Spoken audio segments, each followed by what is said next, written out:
सर्व श्रोत्यांना आदरपूर्वक नमस्कार. आजच्या कथेमध्ये आपण पाहणार आहोत गणेश जन्म. एकदा पार्वती आणि पार्वती मातेच्या 7 दासी जया आणि विजया यांच्या गप्पा गोष्टी चालल्या होत्या. तेव्हा त्या म्हणाल्या, कैलासावर शिवजींचे अनेक शिवगण आहेत. तुमचा पण असा एक तरी शिवगण असावा, म्हणून आपण एखादा गण उत्पन्न करावा, म्हणजे हक्काने त्याला आपण काम सांगू शकू. त्यानंतर एके दिवशी पार्वती स्नान करत होती. त्यावेळी नंदी दारावर पहारा देत होता. तेवढ्यात शिवजींचे आगमन झाले, पण त्यांना अडवले तरी शिवजी आतमध्ये आले. या प्रसंगानंतर पार्वतीला सख्यांच्या बोलण्याचे महत्त्व पटले. फक्त आपल्या आज्ञेचे पालन करणारा गण निर्माण करायलाच हवा, हा विचार पार्वतीच्या मनात आला. एक दिवस स्नानापूर्वी पार्वतीने अंगास लावलेल्या चंदनवटीच्या मळीपासून एक दिव्य बालक निर्माण केले. त्यास सुंदर रूप दिले, सुंदर वस्त्र अलंकार परिधान केले व त्यास सांगितले की तू माझा पुत्र आहेस, सर्वस्वी फक्त माझा. तुझे नाव आजपासून गणेश. त्या गुटगुटीत बालकाने मातेच्या कुशीत धाव घेतली. पार्वतीचे मन वात्सल्याने भरून आले. आईच्या वात्सल्याच्या वर्षावात गणेश डुंबून गेला. नंतर त्याने विचारले, माते, तुझी मी काय सेवा करू? तेव्हा पार्वती माता म्हणाली, बाळा, मी आता स्नान करण्यासाठी जात आहे. आतमध्ये कोणालाही येऊ देऊ नको. काही वेळाने शिवजींचे त्या ठिकाणी आगमन झाले.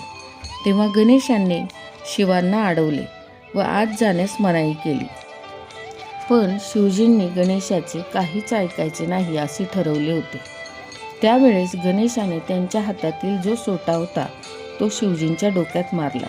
त्यानंतर शिवगण व गणेश यांच्यात वादविवाद सुरू झाले, पण गणेश काही कोणाचेच ऐकायला तयार नव्हता. गणेशांनी शिवगणांची त्रेधा उडवली. अतिशय उग्र अवतार धारण केला. बराच वेळ त्यांच्यात युद्धाप्रमाणे वादविवाद झाला आणि शिवजींनी रागामध्ये गणेशाचे मस्तक धडावेगळे केले. हे पार्वतीला कळताच तिचा शोक अनावर झाला. पार्वती माता क्रोधाने थरथर कापू लागली आणि पार्वती मातेने 1 लक्ष शक्ती निर्माण केल्या. त्यांनी कैलासावर अगदी धुमाकूळ घातला. सर्वांनी पार्वतीची क्षमा मागितली, पण पुत्र निधनानंतर थैमान घालणारे तिचे दुःख व संताप काही कमी होईना. सर्वांनी विनवणी केली. शिव देखील विनवू लागले.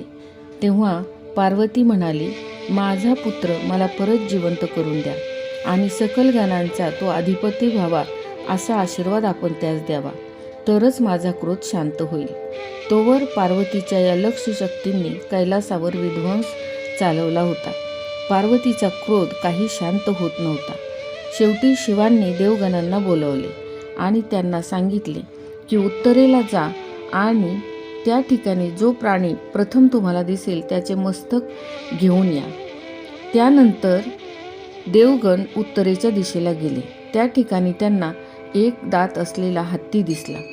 त्यांनी त्याचे मस्तक कापून आणले आणि गणेशाचा गजानन झाला. गिरिजापुत्र पुन्हा जिवंत झाला. पार्वती आपल्या पुत्रास पुन्हा जिवंत झालेले पाहून आनंदी झाली आणि गणेश कैलासावर गणाधीश म्हणून प्रतिष्ठित झाला.